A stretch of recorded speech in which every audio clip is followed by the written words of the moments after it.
Hello, my name is Ayush and today I will share my views on the topic of Fiscal Responsibility and Budget Management Act, which was passed in 2003, and this will be my IPL project.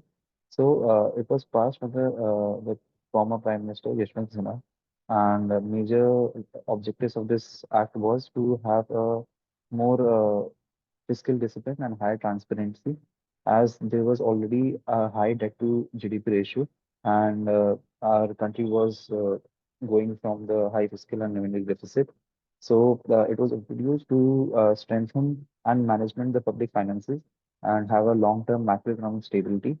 It was submitted having the broad goals of eliminating the revenue deficit by March 31, 2006, and to prevent Government of India, RBI, to take more loans and finance that by printing our own loans, as it leads to higher inflation, which was having an cascading effect on our economy. Majorly, it was introduced that after 3 years following its enactment, and the fiscal deficit to have a target of 2% GDP by March 31, 2006. Then we'll just talk about the objectives.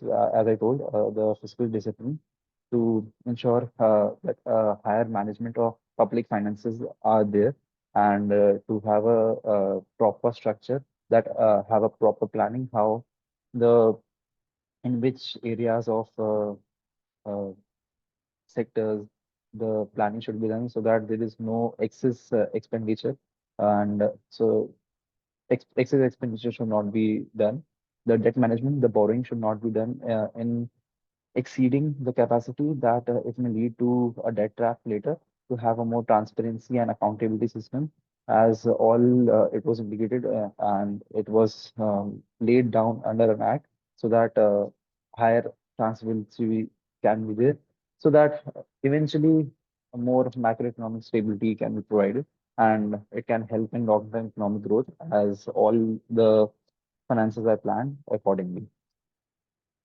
The implementation included that it had specific targets, as uh, given here, that it had revenue deficit targets in FY 18, 19, 20, 23, which was later on when NK Singh committee was established. And it was established which uh, like in 2016, if I'm not wrong. So it had the recommendation to strengthen the public seeking controls over the central and government spending. It was at both the it required the government to present fiscal policy statements and medium-term fiscal policy frameworks to parliament regularly. The FRBM Act has mandated some specific fiscal deficit and revenue target as a percentage of GDP, already been told, and the amendments and revisions have been there to accommodate changing the economic according to the adaptability dynamic nature of our economy. So it was a chapter at both central and state levels to oversee the compliances of the Act's provision.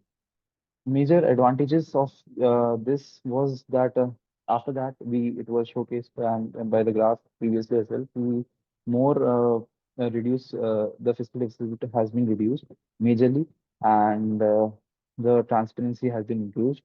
Obviously, we are at a much better position right now in terms of not only foreign exchange reserves as well as the micro stability, and we will be having will be leading to the developed economy in 2047. And now currently we are the third largest uh, uh, economy in the world.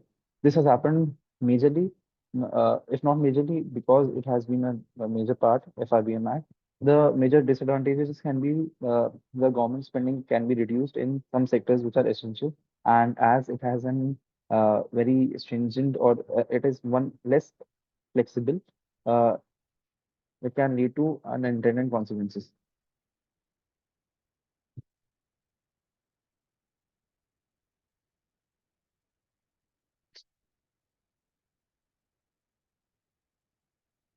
अबे यार, fuck.